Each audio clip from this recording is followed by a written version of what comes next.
Imagine being one of the most powerful figures in the music industry, a billionaire mogul who built an empire, only to see your name dragged through the mud by scandal after scandal. That's exactly where Sean Diddy Combs finds himself today. But this time, instead of just defending himself, he's launching an aggressive counterattack. Diddy has just filed a $100 million lawsuit against NBC Universal, claiming their latest documentary, Diddy, Making of a Bad Boy, is nothing but a web of lies and defamation. But what exactly does this lawsuit say? What are the allegations against Diddy? And could this legal battle reshape his already controversial legacy? Sean Diddy Combs, one of the most influential music moguls of our time, is no stranger to controversy. But in recent months, the allegations against him have reached a whole new level, ranging from trafficking and drug abuse to violent threats. And while Diddy has been the defendant in multiple lawsuits, this time he's switching gears. His legal team is going on the offensive, launching a massive lawsuit against one of the biggest broadcasters in the country, NBC Universal. According to the legal documents filed by Diddy's team, this lawsuit is not just about one or two inaccuracies in the documentary, it's about blatant defamation. Diddy's lawyers argue that Diddy, Making of a Bad Boy, is filled with falsehoods, misleading the public and damaging his reputation beyond repair. In their words, NBC Universal knowingly and recklessly broadcast a documentary filled with defamatory statements, character assassination, and outright lies. This lawsuit is demanding $100 million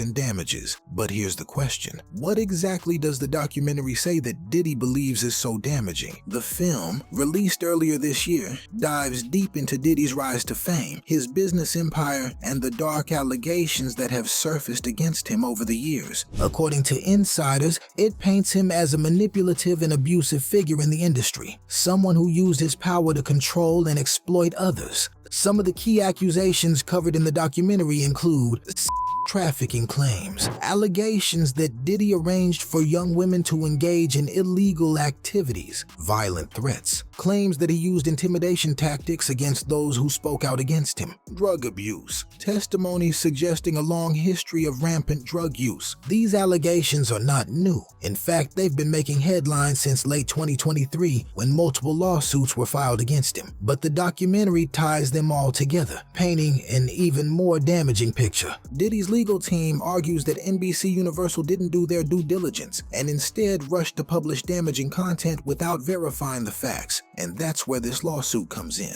So, how has NBC Universal responded to this lawsuit? Well, not surprisingly, they are not backing down. In an official statement, NBC Universal denied all allegations of defamation, calling the lawsuit a baseless attempt to silence the press. They argued that the documentary is rooted in investigative journalism, backed by witnesses, legal documents, and public records. One executive at NBC reportedly said, "Diddy's legal threats are nothing but a distraction. The truth is, this documentary sheds light on serious allegations that deserve to be heard." NBC Universal is expected to file a motion to dismiss the case, claiming that the lawsuit is an attempt to intimidate journalists and prevent factual reporting. But here's the thing, Diddy's lawsuit is not just about defending his name, it's also about shaping the narrative around his legacy. To really understand this case, let's rewind a bit and look at how Diddy ended up here in the first place. The allegations against him didn't just appear overnight,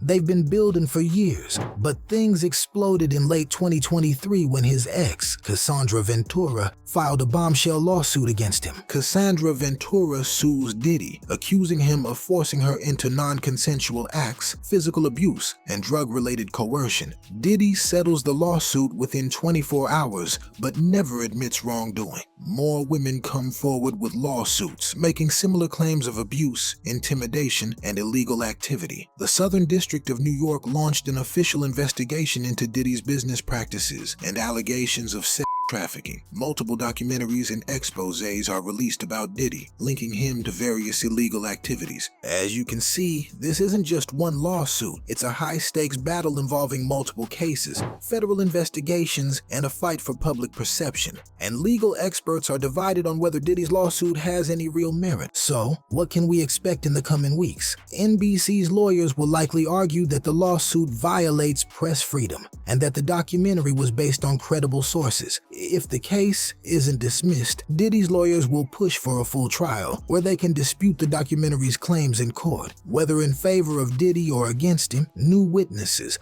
documents, and testimonies could change the course of this case. Even if Diddy wins the lawsuit, his public image has already taken a serious hit. If NBC wins, it could set a legal precedent that makes it harder for celebrities to sue media companies over investigative reports. And remember, this case isn't just about money. It's about power, influence, and control over the media narrative. Diddy's lawsuit isn't the first time a celebrity has tried to fight back against negative press, and it won't be the last. Over the years, we've seen plenty of high-profile defamation lawsuits, some successful, others not. Depp sued Heard for defamation after she implied he was an abuser in a 2018 Washington Post op-ed. He won $10 million in damages after proving that Heard's claims harmed his career. If Diddy can prove actual damage to his career, he has a better shot. Gawker published a private tape of Hogan without his consent. Hogan sued for invasion of privacy and won $140 million, bankrupting Gawker. Key takeaway: if Diddy can prove NBC Universal recklessly published false information, he might have a case. YouTuber Tasha K spread false claims about Cardi B, including accusations of drug use and STDs. Cardi B sued for defamation and won nearly $4 million. Key takeaway: if Diddy proves NBC Universal acted maliciously, he could win damages. Unlike Depp, Hogan, or Cardi B, Diddy isn't just fighting negative press. He's battling ongoing legal investigations and multiple accusations from different people. Even if the documentary contains some inaccuracies, NBC Universal can argue that the documentary is based on existing lawsuits and reports. It does not invent new accusations. It is protected by the First Amendment as investigative journalism. That's a tough defense to beat in court. If the documentary contains false claims with no evidence, he could prove defamation. If NBC intentionally ignored the truth, that's a reckless disregard for the facts. If he can show financial damage, he could win monetary compensation. He must prove the claims are false, which is difficult with ongoing lawsuits against him. NBC Universal has strong legal protections under press freedom laws. If the case is dismissed early, he won't even get to trial. Diddy's best bet is to drag this out long enough to either settle quietly or force NBC to remove the documentary. But a full court win? That's an uphill battle. This case is bigger than just one lawsuit. It's about power, reputation, and media influence. If Diddy wins, it could scare major networks from publishing similar stories. If NBC wins, it could set a precedent that investigative reports on celebrities are harder to challenge legally. One thing's for sure, this is far from over. What do you think? Does Diddy have a case, or is this just damage control? Let's discuss this in the comments. Don't forget to like, subscribe, and hit that notification bell for more legal deep dives.